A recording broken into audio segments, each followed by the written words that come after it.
సంస్కృతి తెలంగాణ యొక్క రకరకాల పండుగల్లో భాగంగా ఈరోజు బోనాల ఉత్సవాన్ని మనం నిర్వహించుకుంటున్నాము. ఈ యొక్క పండుగ ఇప్పటి వరకు కూడా ఎవరు ఊళ్ళలో చేసుకునేది మొదటిసారిగా కళాశాలల్లోకి ఆఫీసుల్లోకి అంటే ఈ తెలంగాణ సంస్కృతిని అందరికీ చేర్చాలి, అందరికీ తెలియజేయాలనే ఒక ఉన్నతమైన లక్ష్యంతో మరి ప్రభుత్వం ఇట్లాంటి నిర్ణయం తీసుకోవడం జరిగింది. మరి ఈ కార్యక్రమాన్ని మనం మన కళాశాలలో చాలా గొప్పగా చేసుకుంటున్నాము. అయితే దీని యొక్క అంతరార్థం అందరూ తెలుసుకోవాల్సిన అవసరం ఉంటుంది. ఏంటంటే ఆనవాయితీగా వచ్చే ఈ పండుగ యొక్క ప్రశస్తం డాక్టర్ సుధాకర్ గారు చెప్పారు. అంటే ఒక్కొక్క విలేజ్ లో ఒక్కొక్క దేవత పేరిట ముత్యాలమ్మ కావచ్చు, వడ్డాటమ్మ కావచ్చు, రేణుకామాత కావచ్చు, ఇంకా మన దేవతల పేరు నొక్కి పూజించడం, ఈ వాతావరణ మార్పులు మన బాడీకి మన అక్కయ్యలకు అందరికీ తెలుసు.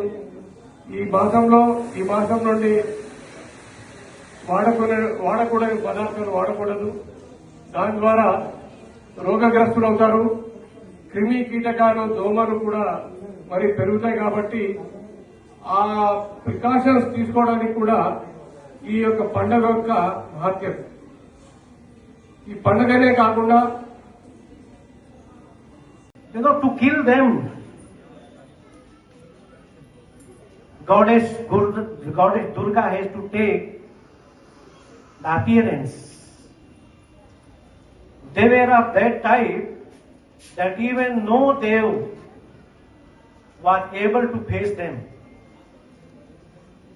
When goddess Durga started the fight, తినలేదా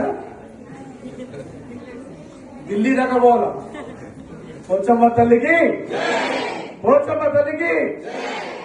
రైట్. ఈరోజు మనము తెలంగాణ సాంప్రదాయపరంగా మన బోనాల పండుగ ఘనంగా నిర్వహిస్తున్నాం. అదేవిధంగా ఈ బోనాల పండుగ నిర్వహించడానికి కొన్ని కారణాలు ఉన్నాయి. తిరిగి నా ప్రొఫెషనల్ లో జాయిన్ అవ్వడం చాలా సంతోషం. ఇలాంటి మంచి అవకాశం ఇచ్చినందుకు నాకు ముఖ్యంగా మా పేరెంట్స్ కి, అదేవిధంగా మా మేనేజ్మెంట్ కి, ముఖ్యంగా స్టాఫ్ కి ధన్యవాదాలు తెలుపుకుంటున్నాను. ఈ సంస్థ 2001 నుండి నేను మొదటి బ్యాచ్ గా నేను బయటకు వచ్చి మళ్ళీ ఇక్కడే తిరిగి ఎంటెక్ గా చేస్తూ, మళ్ళీ పిహెచ్డి గా చేస్తూ, మళ్ళీ ఇక్కడే తిరిగి స్టాఫ్ గా ఉండడం చాలా సంతోషం.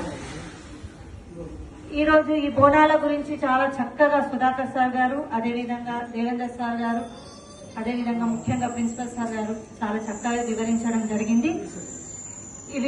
ఈ బోనాలు కార్యక్రమానికి తెలంగాణ ప్రభుత్వం వచ్చినప్పటి నుండి, మన ప్రభుత్వం తెలంగాణ ఆంధ్రప్రదేశ్ నుండి విడిగా వచ్చినప్పుడు చాలా ఘనంగా ప్రతి ఒక్క ఉత్సవ వేడుకలు అంటే బోనాలు కానివ్వండి, బతుకమ్మ కానివ్వండి ఘనంగా జరుపుకోవడం జరుగుతుంది.